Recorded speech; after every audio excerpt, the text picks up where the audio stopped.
खबरों में बने रहने के लिए बेल आइकन दबाएं और फर्स्ट इंडिया न्यूज को सब्सक्राइब कीजिए।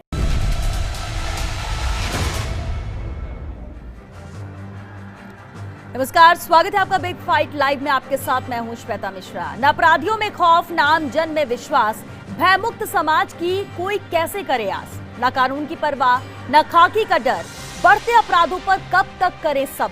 जब हाथ से निकलते जा रहे हैं हालात, तो मुख्यमंत्री अशोक गहलोत से ही बंधी है सबकी आस।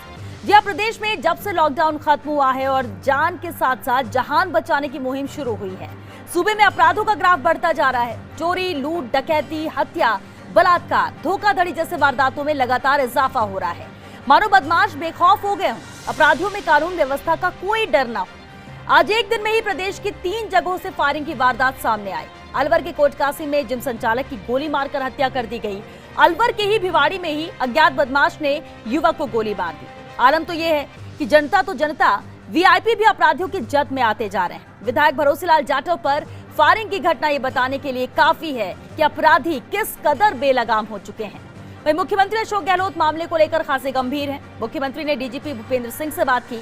असर ये हुआ कि आरोपी को तुरंत गिरफ्तार कर लिया गया। इसमें कोई दो राय नहीं है कि सूबे के मुखिया कानून व्यवस्था को लेकर बेहद संजीदा है। अपराध और अपराधियों पर लगाम कसने के लिए सख्ती दिखाई है।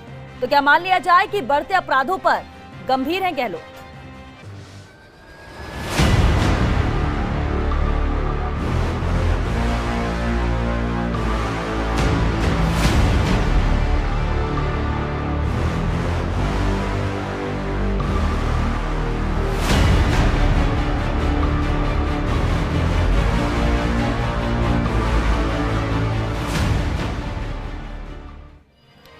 प्रदेश में बढ़ते अपराधों से हर कोई निराश है। खाकी से डिग रहा आम जन का विश्वास। सूबे की जनता को अब मुख्यमंत्री से आस।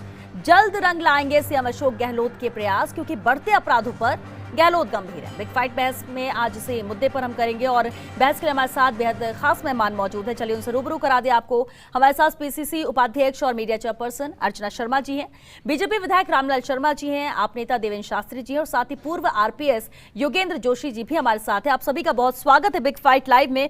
शुरुआत अर्चना जी आपसे ही करते हैं।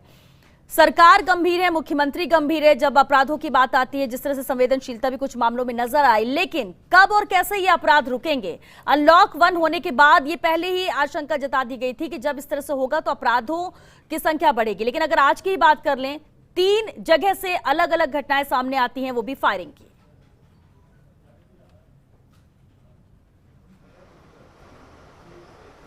देखिए श्वेता जी, आपने ठीक कहा कि जब लॉकडाउन हुआ उसके बाद अनलॉक की जो प्रक्रिया होनी थी, उस समय सभी को अंदेशा था कि ये स्थितियाँ थोड़ी सी पूरे देश में ही बिगड़ेंगी, पूरे वैश्विक तौर पर ये स्थितियाँ उत्पन्न होंगी, क्योंकि आपराधिक प्रवृत्ति के जो लोग थे वो लॉकडाउन के दौरान तो अपनी हरकतों को अंजाम नहीं दे पाए, लेकिन उसके बाद कई स्थानों पर कुछ ऐसी घटनाएँ घटी जो दुर्भाग्यपूर्ण होती है, इसमें कोई दो राय नहीं है। लेकिन राजस्थान के परिदृश्य में यदि बात करें तो जब भी कई अपराध घटित होता है तो तुरंत संज्ञान में लेकर अपराधियों को एप्रीहेंड करने का काम किया जाता है, ताकि जनता का विश्वास कायम रह सके। जिस घटना का आप जिक्र कर रहे हैं जो विधायक के निवास के पास हुई, तो जिस व्यक्ति ने उस घटना को अंजाम दिया वो नाबालिग था और उसे गिरफ्तार कर लिया गया है। और जैसे ही कोई घटना घटती है तो स्थानीय पुलिस प्रशासन एकदम उस अलर्ट मोड पे आकर के और अपराधियों को पकड़ने के लिए, अपराध पर नकेल कसने के लिए तत्पर रहता है। आज ही आप देखिए ना कि पुलिस कमिश्नरेट जयपुर ने एक बहुत बड़े ऐसे मोबाइल्स के जखीरे को जब्त किया है जो कि लोगों के चोरी किए हुए मोबाइल्स थे। यानी सरकार का जो काम करने का तरीका है वो जनता को राहत देने वाला और अपराधों पर अंकुश लगाने वाला, एक तरीके से कह सकते हैं एक विश्वास पैदा करने वाला एक मुहिम के तौर पर काम किया जा रहा है। तो ये नहीं कहा जा सकता कि अपराध बढ़ गए हैं या अपराधों पर नकेल कसने में प्रशासन या सरकार नाकाम है। मैं समझती हूँ कि हर समाज में आपराधिक प्रवृत्ति के लोग होते हैं और जब उन्हें अवसर मिलता है तो वो इन कुकृत्यों का अंजाम देने में संकोच नहीं करते। ठीक है। लेकिन समाज में जब ऐसी घटनाएं घटे और न्याय मिल सके, त्वरित कार्रवाई हो, तो जनता का विश्वास कायम रहता है। और इसको यानी आप कह रहे हैं कि अपराध हो भी रहे हैं, लेकिन साथ ही साथ सरकार भी गंभीर है और तुरंत एक्शन भी इसमें लिया जाता है। अर्चना जी आप ये कह रहे हैं, ठीक है, आपके पास वापस लौटेंगे। रामलाल शर्मा जी का रुख कर लेते हैं। रामलाल जी, आप भी विधायक हैं, आम जनता तो जनता, आम जन में किस तरह की घटनाएं तो होती है, लेकिन जब आज विधायक पर ही फायरिंग की कोशिश की गई है यहाँ पर, क्या आपको लगता है, क्योंकि अभी अर्चना जी ने कहा कि सरकार तो गंभीर है और अगर इस तरह की घटनाएं होती है तो तुरंत एक्शन भी लिया जाता है। जब हमारी पुलिस अधिकारियों से बात हुई तो उनका कहना यह था कि मामले ज्यादा से ज्यादा दर्ज हो रहे हैं, इसलिए ऐसा लग रहा है कि अपराध बहुत ज्यादा बढ़ रहे हैं। पहले मामले दर्ज नहीं होते तभी हो रहे हैं, बस यही अंतर हुआ है। लेकिन गंभीर पुलिस महकमा भी है, लेकिन इसके बावजूद भी आम जन कैसे विश्वास करे कि नहीं हम सेफ हैं? देखिए श्वेता जी, सबसे पहले तो मैं ये कहूंगा कि अभी राज्यसभा के चुनाव है, उसके अंदर कांग्रेस को 123 विधायकों का समर्थन प्राप्त हुआ और 123 विधायकों के समर्थन प्राप्त करने के उपरांत भी वो ये कहते हैं कि एक कामरेड और एक मेघवाल जी वो अस्वस्थता की वजह से नहीं आए, नहीं तो हमारे को 125 विधायकों का समर्थन प्राप्त है। जब किसी सरकार को 125 विधायकों का समर्थन प्राप्त है, उसके उपरांत भी एक भी विधायक या तो काबिल नहीं है या उसके ऊपर विश्वास नहीं है। एक होम डिपार्टमेंट एक ऐसा डिपार्टमेंट है जिसमें डे बाय डे मॉनिटरिंग होना बहुत जरूरी है। और जोशी जी मेरी बात से समर्थन होंगे कि प्रतिदिन अगर इस डिपार्टमेंट की मॉनिटरिंग करोगे तो भी आपका समय कम पड़ेगा। लेकिन जिस तरीके से अपराध का आंकड़ा बढ़ रहा है और राजस्थान के अंदर चौंकाने वाली घटनाएं हैं, जिस तरीके से पुलिस कस्टडी के अंदर फिल्मी स्टाइल के अंदर फायरिंग करते हुए पपला अपने सहयोगी को छुड़ा कर ले जाए और उसके उपरांत भी अभी तक पपला पकड़ा नहीं जाए, ये दुर्भाग्य की बात है। अभी भीलवाड़ा के अंदर आपने देखा होगा किस तरीके से एसडीएम के चालक के ऊपर बजरी माफियाओं ने हमला करके और उसको हत्या की गई। एक नहीं अनेकों घटनाएं ऐसी है, धौलपुर के अंदर आई एक दिन घटना, और साथ में सरकार के मंत्री सरकार को आगाह कर रहे हैं। अभी कुछ दिनों पहले भरत सिंह जी ने भी स्टेटमेंट दिया था कि क्या कुछ जगहों के ऊपर भ्रष्टाचार होता रहेगा, बजरी निकलती रहेगी, खनन होता रहेगा और कुछ जगहों के ऊपर अंकुश रहेगा। उन्होंने घटना का जिक्र किया। ऐसे इन्हीं के विधायक दानिश अबरार ने भी इस खनन माफिया के प्रति उन्होंने भी असंतोष जाहिर किया और पुलिस की मिलीभगत के ऊपर आरोप लगाए। आज इन्हीं के मंत्री रमेश मीणा जी ने भी कहा है कि एक तरीके से मरणासन स्थिति के अंदर आ गई है पुलिस की स्थिति।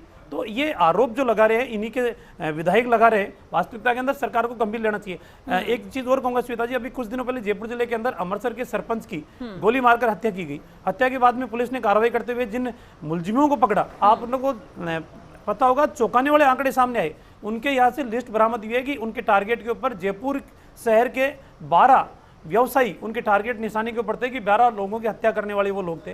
जो टीम पकड़ में आई है उससे खुलासा हुआ है। तो निश्चित रूप से सरकार अगर इसके प्रति गंभीर नहीं होगी, मुझे लगता है आने वाले समय के अंदर ठीक है। रामदास जी आपने बहुत सारे उदाहरण दिए, लेकिन सवाल ये भी उठता है देवेंद्र शास्त्री जी, कहां पर लूप होल है, कैसे नियंत्रण इन अपराधों पर किया जाए? क्योंकि पुलिस अपनी ड्यूटी कर रही है, पुलिस कह रही है कि हम ईमानदारी से काम कर रहे हैं, मामले ज्यादा से ज्यादा दर्ज कर रहे हैं, सरकार कह रही है कि हम गंभीर हैं और तुरंत ही संज्ञान में लिए जाते हैं, इन मामलों को एक्शन लिया जाता है, फिर भी अपराध बढ़ रहे हैं। कहाँ लूप होल है? देखिए, ये कोविड-19 के बाद जिस तरह की सिचुएशन पूरी सामाजिक स्तर पे, राजनीतिक स्तर पे जो बनी है, राजस्थान की बात नहीं कर रहा हूँ मैं, पूरे देश भर में बेरोजगारी बढ़ गई है, भूखमरी बढ़ गई है, तो निश्चित रूप से आर्थिक कारणों से अपराध बढ़ेंगे, ये सबको पता था। और आप इसकी सारी अपराधों की पृष्ठभूमि देख लीजिए। अगर किसी व्यवसायियों को की लूटपाट के लिए अगर कोई अपराधी किस्म के लोग एकजुट हो रहे हैं तो उसका कारण, उसके पीछे कारण है आर्थिक।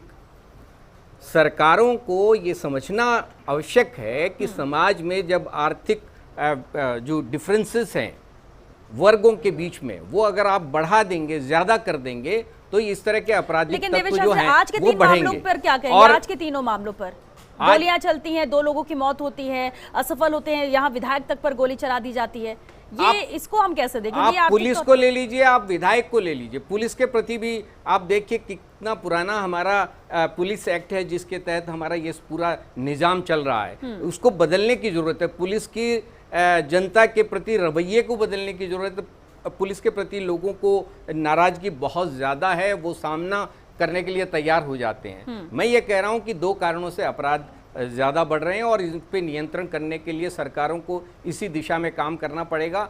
एक तो आर्थिक कारण जो हैं, बेरोजगारी, भूखमरी, इनके ऊपर इनको मिटाने के लिए रास्ते निकालने पड़ेंगे। दूसरा ये है कि समाज और पुलिस के बीच में जो रिश्ते हैं उनको मधुर करने की आवश्यकता है। ये अगर डंडे की जोर से अगर अपराध रोकने की कोशिश होगी तो इसमें सफलता नहीं मिलेगी। ठीक है, आपने ये 2 वजह बनाई। पूर्व आरपीएस योगेंद्र जोशी जी भी हमारे साथ है। जोशी जी, मुझे याद है पिछले कुछ दिनों पहले भी हमने 2 डिबेट की थी अपराधों पर, फिर हम खाकी को लेकर बात करो, दोनों में ही आप शामिल थे। कई वजह आपने भी बताई थी।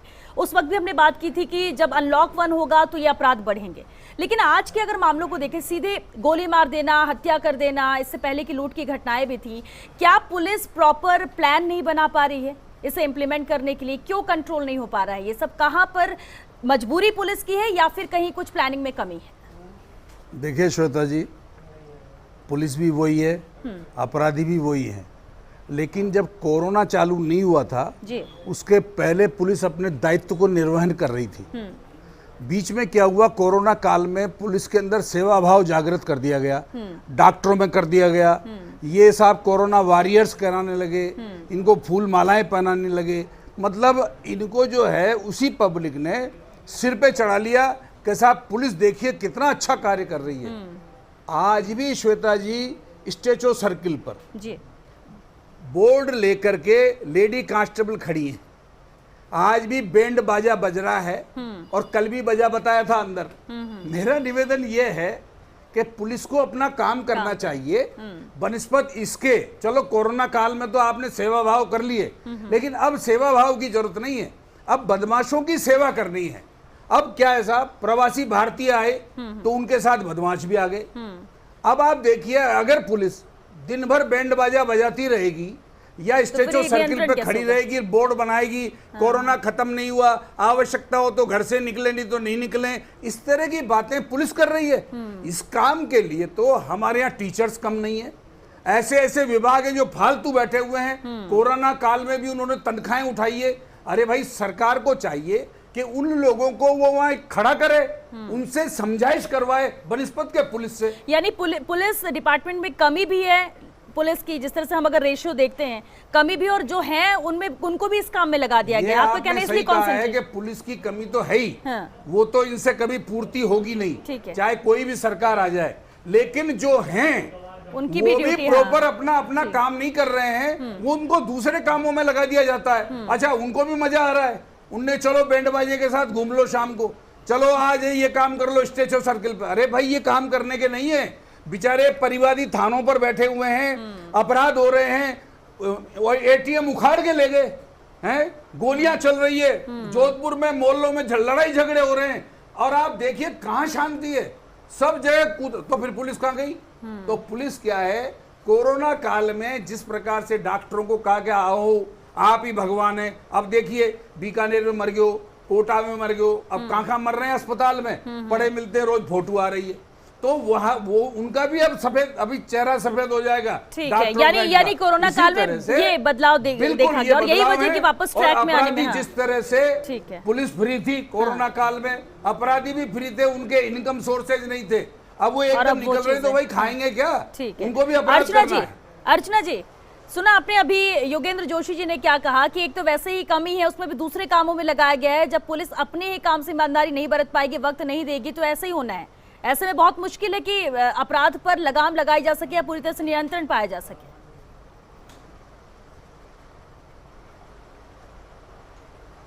देखिए श्रद्धा जी, वो सिक्के का एक पहलू है, दूसरा पहलू और भी है कि पूरे देश में ही नहीं, पूरे विश्व में जो पुलिस की भूमिका इस अनप्रेसिडेंटेड एपिक महामारी के दौरान रही है, उसे यूँ कह सकते हैं पुलिस ने अपनी जो एक विजन था या छवि थी उसको रिडीम भी किया है। जनता की नज़रों में उसकी छवि बहुत ज़्यादा उभर कर के आई है, और इसमें कोई दौराय नहीं है कि जब आप लॉकडाउन जैसी एक ऐसी चीज़ घोषित करते हो जिसमें जनता को समझ नहीं आता उसे क्या करना है, तो ये पुलिस है जिसने सर्वप्रथम अपनी भूमिका निभा के फ्रंटलाइन के रूप में सामने आए।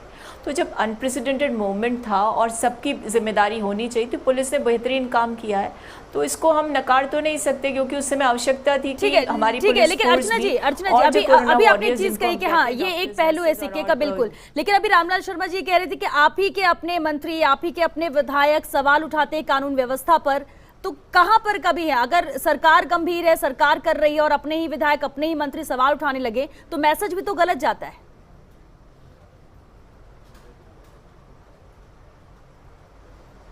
देखिए श्रद्धा जी, मैंने रामलाल जी को बहुत धैर्य से सुना, और जितने भी प्रसंग वो लेकर के आए, उन प्रसंगों की यदि तुलना इनके शासनकाल से कर ली जाए तो इनको भी अभी शर्मिंदगी महसूस हो जाएगी। आपको ध्यान है, चित्रकूट डकैती जैसी विभत्स, दर्दनाक और यूँ कह सकते शर्मसार करने वाली घटना इनके राज में घटित हुई, और मैं कह सकती हूँ राजस्थान के आपराधिक इतिहास में वैसी घटना देखने को ठीक है अर्चना जी, हम पुरानी अगर उसमें जाएंगे तो ऐसा नहीं है कि 5 साल उनके सरकार में कुछ नहीं हुआ, वैसे ही अपराध रहे, वैसे ही अपराध बढ़ते गए, इसके बाद जब आपकी सरकार आई अपराध हो रहे, तो ये हम सरकारों में या फिर हम इस बात पे ना जाके, सुनिए मेरी बात जी, इस बात में न जाके मैम, क्योंकि वक्त बहुत कम है, अभी मौजूदा स्थिति को लेकर ही हम चर्चा करते हैं। जी नहीं मेरी बात, जी जी कहिए।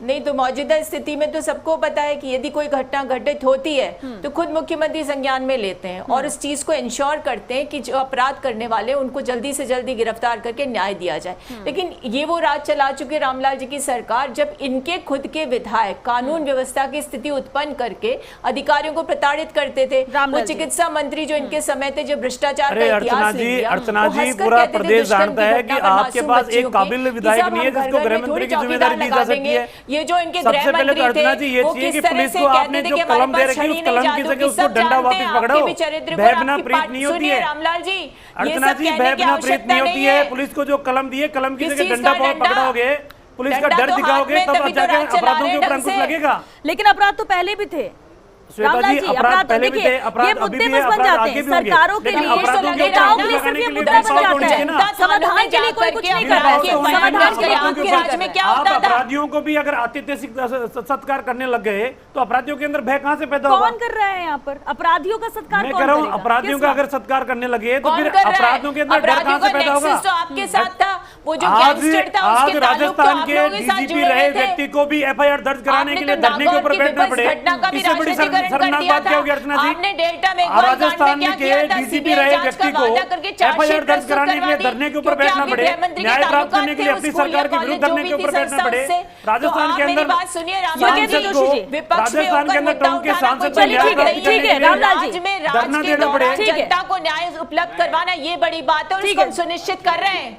चलिए देवेंद्र शास्त्री जी, मैं एक बात कहना चाह रहा हूं कि देखिए, भारतीय जनता पार्टी की सरकार हो या कांग्रेस की सरकार हो, अगर आप बेसिक सवालों को, जनता के बेसिक सवालों का समाधान नहीं करेंगे तो आपराधिक प्रवृत्ति बढ़ेगी। आप पुलिस को लगा दें, डंडा दे दें, कलम हटा लें, कुछ भी कर लें।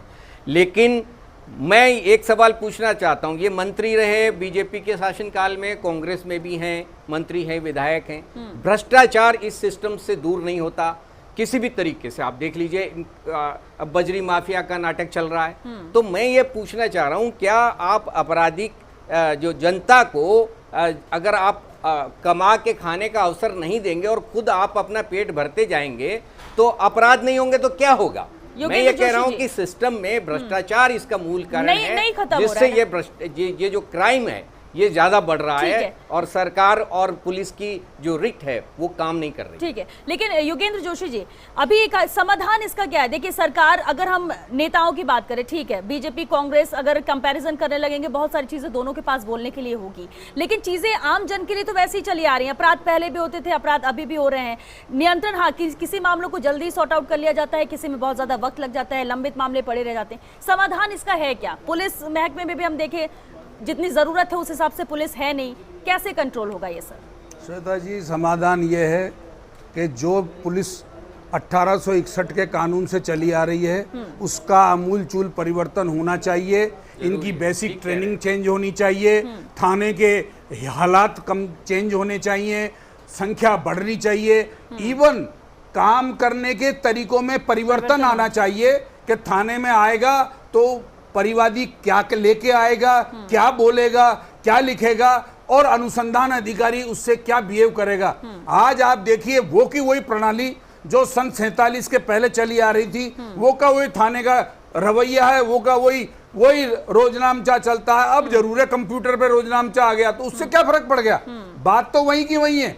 आज थाने के अंदर पुलिस का जो जाब्ता है वो वैसे ही काम कर रहा है, ट्रेनिंग सिस्टम वैसा का वैसा ही है। आप देखिए, ये आवाज बहुत बार उठ चुकी है। हाँ। आप भी हो और दूसरे अधिकारी ये कहते हैं कि इसमें बदलाव होना चाहिए। जब बात तो ये सरकार तक भी पहुंच रही है, कैसे बदलाव हो? क्यों इसको प्रायोरिटी पे नहीं लिया जा रहा है? इसके लिए सोच नहीं रहे। हाँ। इनके पास समय नहीं है और इतनी पब्लिक परेशान है, इतना सब कुछ है, लेकिन परिवर्तन करने की इनकी मंशा नहीं है।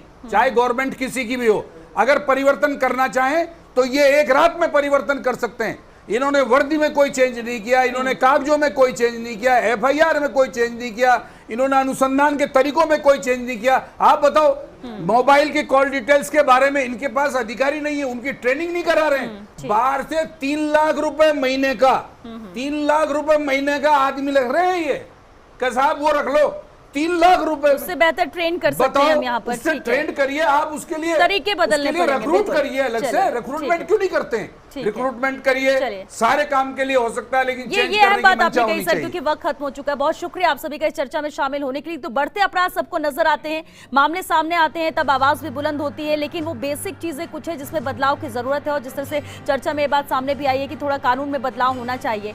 बदलाव होंगी, चीजें बदलेंगी तो पहले से अब में परिवर्तन होगा और बहुत कुछ नया किया जा सकता है। एक तरफ तो हम बहुत एडवांस होने की बातें करते हैं, लेकिन पुलिस महकमे में जो चीजें होनी चाहिए वो अभी नहीं है फैसिलिटी। और यही वजह भी है कि जब पुलिस भी कम होगी, आबादी के हिसाब से अपराध लगातार बढ़ेंगे, तो बहुत मुश्किल होगा इसे नियंत्रण करना। और कहीं ना कहीं सरकारों को इसे लेकर सोचने की जरूरत है ताकि कुछ नया किया जा सके, इंप्लीमेंट किया जा सके। चलिए इसी के साथ बिग फाइट लाइव में आज के लिए बस इतना ही। नमस्कार।